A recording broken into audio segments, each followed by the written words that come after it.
Hey, today we're going to be taking a look at the CDJ 2000 and how to fix the E-8709 error, also known as the error that just continues to say wait when you boot the CDJ up. On this particular CDJ, you can see that as soon as we've powered it on, there's just a symbol in the left hand of the screen that says wait. Doesn't matter what you have in here, what media you have in here, or what buttons you push. It just continually says wait and won't boot up fully. The main cause here is going to be the main assembly, and what that is basically like the motherboard of the CDJ 2000. What ends up happening is they get too hot and there's a little bit of a ball grid array where a particular chip sits on. Much like the Xbox 360s had this problem where the board would flex when it would get hot. Same thing happens with the CDJ 2000 and the 2000 Nexus. The solution up to this point has been to replace that main board, but it costs about $400 and it's quite the expensive fix. So I'm going to show you today how you can reflow the solder joints on that BGA, and you really have no downside, because if you screw up and mess it up totally, you're going to end up buying a new assembly board, but you would have had to buy one to fix your CDJ anyway. So we're going to get started. I'll show you the tools that you need, and then we're going to take it apart and put it back together, and hopefully we'll end up with a working CDJ here. The tools needed are going to be pretty simple. We've got a basic heat gun here. You can pick these up at pretty much any hardware store. We'll have them. There should be about 20 bucks or something like that. And then we've also got a little screwdriver set, a precision screwdriver set. These you can find at a computer store or at the regular hardware store as well, but they're going to have a few different size Phillips and standard size heads to them, and they're going to be able to get those little CDJ screws out a lot better there. So there you can see it's a little precision screwdriver set there. Alright, so we're going to get going and take apart the CDJ. So the first thing we're going to do is power the CDJ off, and then we're going to pull the plug out, and we're going to be able to turn the CDJ upside down. So I'm going to grab a towel here just so we don't scratch the plate or scratch any of the top part. This one that we're using as an example is already beat up, but it's just good practice to not scratch all the plastics on the front end. So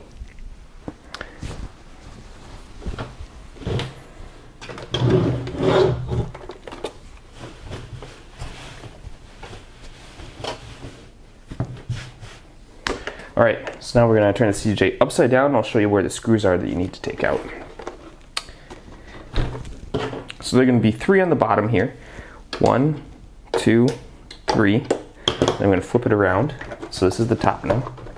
There's going to be a screw here. 1, 2, 3. And there's also ones right here on the left and on the right that you need to take out.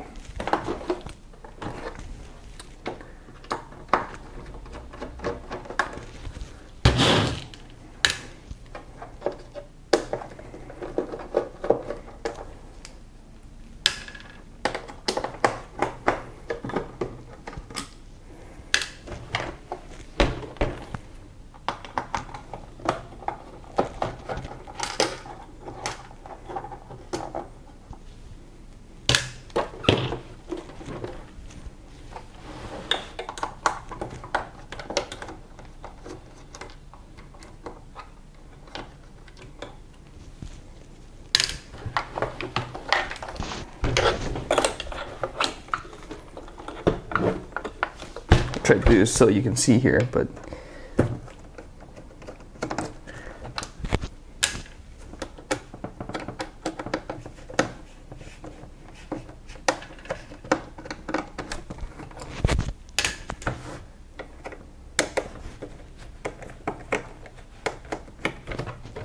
alright, now that we've got the screws out, it's going to unfold like a book.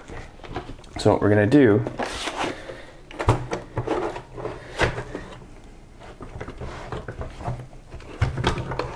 move this here, we're going to fold this open like so. And what you notice is that there's a ribbon cable that's attached from the left to the right now. And this is what connects the LCD screen back to the main board. Now that we have it open, this is the board that we're going to be concerned with right here. So we need to disconnect everything that is plugged into it currently so that we can pull it out and reflow the solder joints. I noticed that was slightly out of focus there, but what you can see is that on both sides of the CDJ, all of the different ribbon cables eventually lead right back to this main board that's right here. This is where all the processing happens on the CDJ, and this is where the chip that often has a broken BGA resides as well. So we're going to need to disconnect all of these ribbon cables, and then we're going to pull the board out, and then we're going to use the heat gun to reflow it. Alright, so here we go. We're going to first pull out these ribbon cables, and these are zero insertion force ones, so you can just gently pry them up. Be careful not to fray them. Throw that to the side here. The top section should be free after you take that first ribbon cable out, so we're just going to put this to the side for now. And you'll see here, there's another zero insertion force ribbon cable. We're going to pull that out. And there's a little tie here. We're going to pull this one straight out. And then there's going to be this plastic protective cover with a little foam there. Might as well just take this guy out right now. Set this screw over to the side. That comes out like so. Then we're going to need to take this board out to get this out. So take this silver screw here. That falls to the side. And we're going to take out, there's another screw right back here. So you'll see, these are here where the RCA outs are. So right here, right here. There's a screw here and a screw here that we need to take out as well.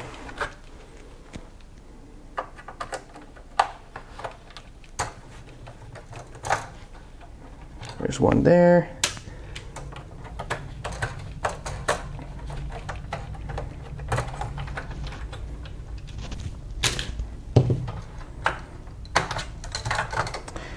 And then we're just going to take this, pull that out, set that to the side. Now we're going to take out the main screws. There's one here, and one here.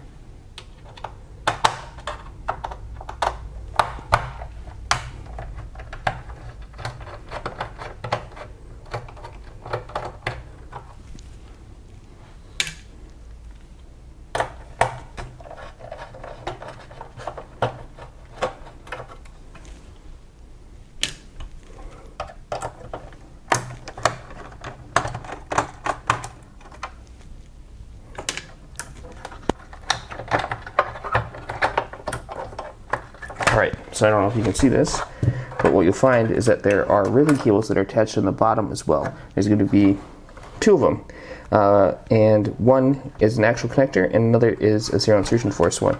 The best way to get at these, we're actually going to flip the CDJ over again, and we're going to take out the bottom silver part that sits right here, and we're going to pull those cables out.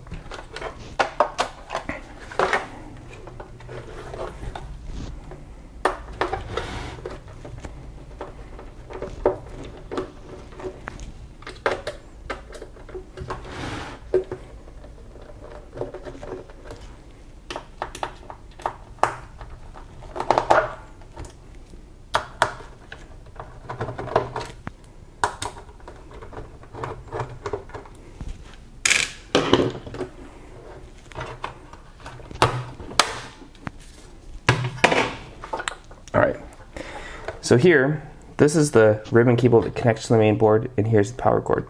And the easiest way to get these are to pull them off this board right here. So if you just pry very gently up with your nails, you'll see that click, the connector click there.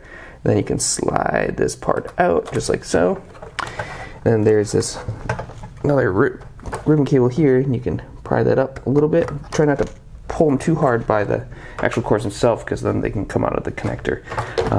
But now they're loose. Pull the CDJ up, and here is the main board. So I'm going to set the body of the CDJ over to the side again so we can look specifically at this part itself. Alright, so this is the main assembly board here, and we're going to take out the two remaining ribbon cables that are on here. Ribbon and power cable, so I'll just pull those out like that. Got that. And what you'll see here is we've got two chips that could potentially be the problem that are mounted with BGAs. And BGA stands for ball grid array. And what that means is that instead of having like a computer processor would have a whole bunch of different pins on the bottom that fits into its own connector. When you talk about surface mounted chips, like processors that are on circuit boards, oftentimes they'll use what's called a ball grid array. And that's lots of little solder balls that are heated up during the manufacturing process, and then the chip is put onto those solder balls, and that's what connects the processor to the circuit board. And this is all great, and usually works just fine, but what you'll see happen in certain designs is that when things get hot, this board tends to flex a little bit. And that flex will break the cold solder joints in the ball grid array.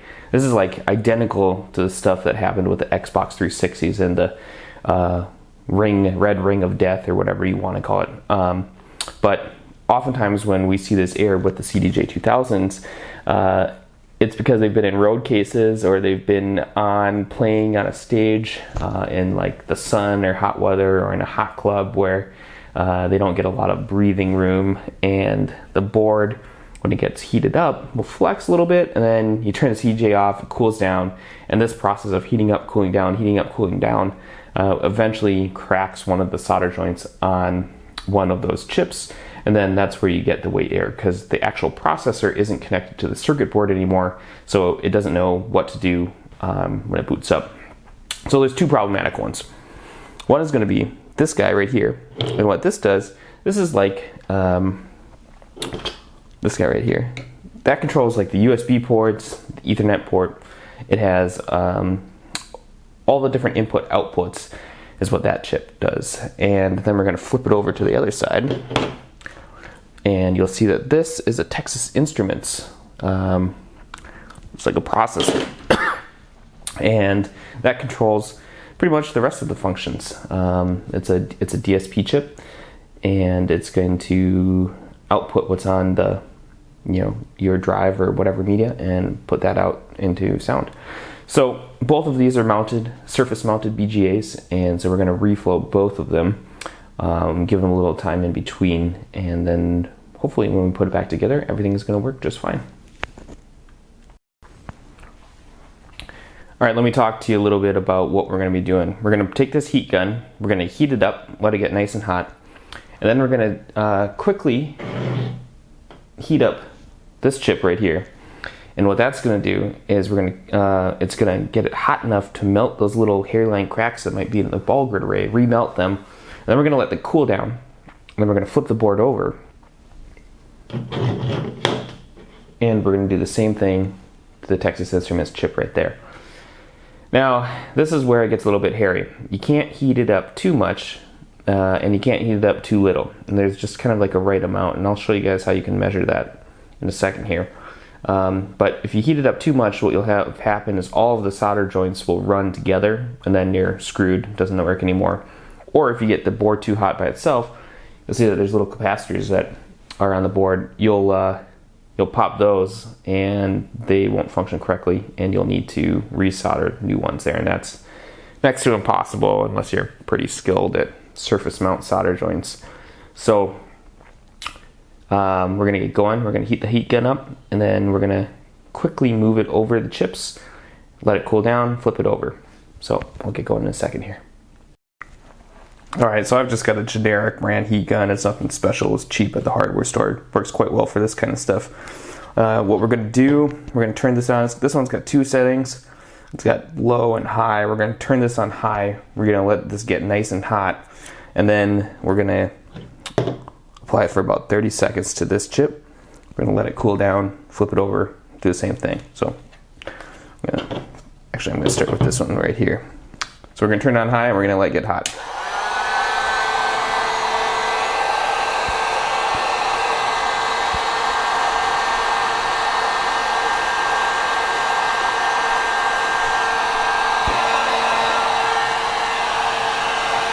You can see that it's getting pretty hot there.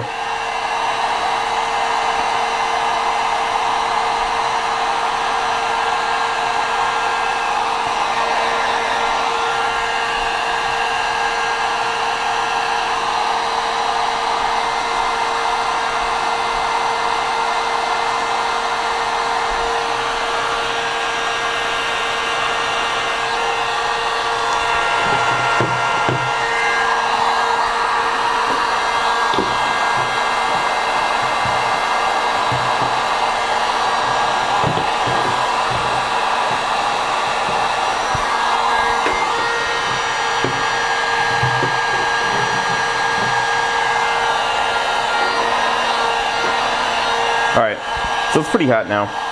What we're going to do is we're going to move it over the chip, and we're going to move it around in circular fashion like that, directly over this guy. We're going to try to avoid getting anything near these plastic connectors because these will melt in a heartbeat. And we're going to try to stay away from these capacitors that are sitting right there. So I'm going to hold it like this, and we're going to go.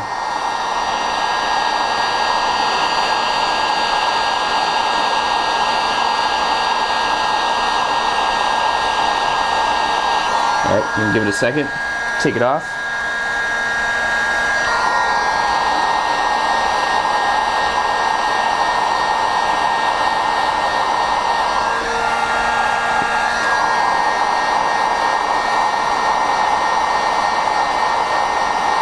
Alright, turn the heat gun off. Alright, so don't bump the table, don't move this thing.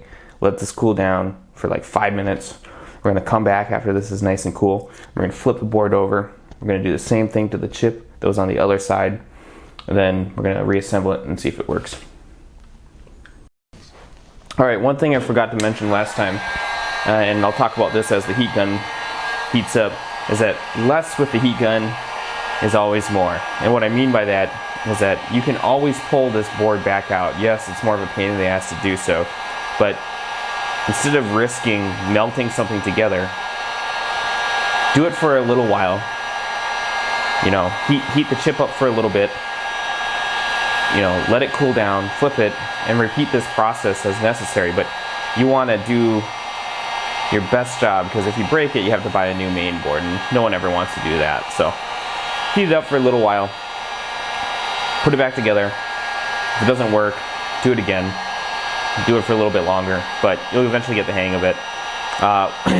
You'll see that I just pushed the screwdriver under the board. That's to keep the board level, or as best as it can. You just don't want it totally cockeyed to one side or the other, because the solder joints, you don't want them running together once they get hot there. So now we've got the board cooled down. I flipped it over. I got this heat gun heating up right here. We'll give it a little test here. It's pretty hot already. We're going to go over this Texas Instruments chip there.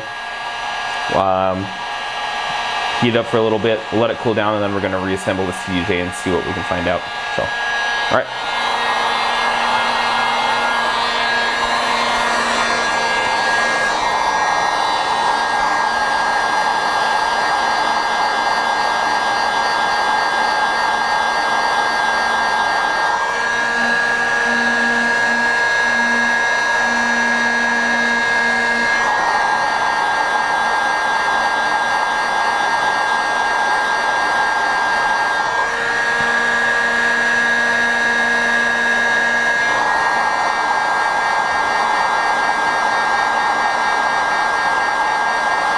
Alright, so that should be good for that. Remember, don't bump the table, don't touch this thing until it's cooled down. And we're going to come back, we'll reassemble the CDJ, and we'll turn it on and we'll see what happens.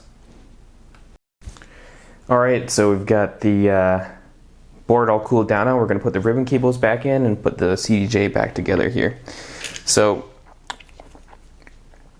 one of the things that you can do is you can tell which way these go in. There's only one way that the cables can go in here for this power style one. The ribbon cable style,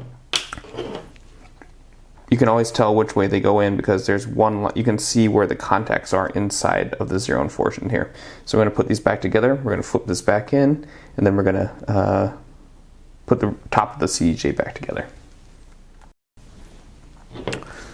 Alright, so we've got the cables back in. I'm going to flip the CDJ over. So remember, we've got to connect these pieces back together, right here and right here. So the easiest way to do that, this part goes in here like this. We're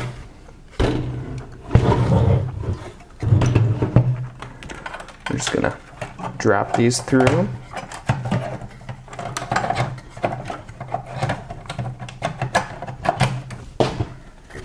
I'm just gonna hold this in with my finger as I turn it over.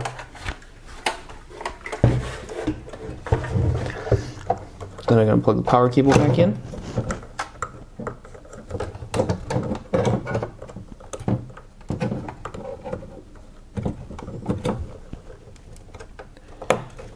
You hear a little click when that goes in, and then we're gonna take this and we're gonna put the ribbon cable back in, and then push that little black bar, the retention clip, back in.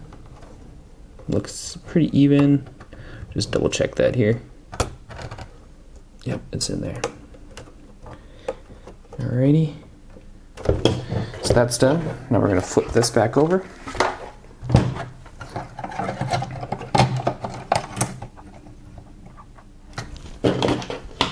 We're gonna put the screws back in one at a time, and then we're gonna reattach all the different ribbon cables. We're gonna put the secondary breakout board for the RCAs back in its hole. Then we're going to put all the screws back in on the bottom as well. Alright, so I reassembled it in reverse order. You can go back in the video to see how I did that, but I haven't put this piece on last. We'll put it on when we flip it back over. Ribbon cables are back in, put the breakout board back in, screwed everything in. Now we're going to close it up, and then hopefully, if everything works out as planned, this thing will boot up and we'll be able to actually play something on it. So I'm going to close it up like a book.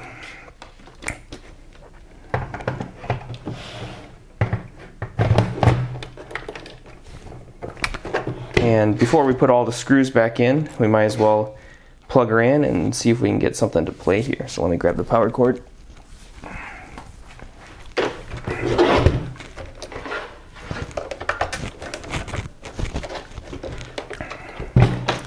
And the moment of truth.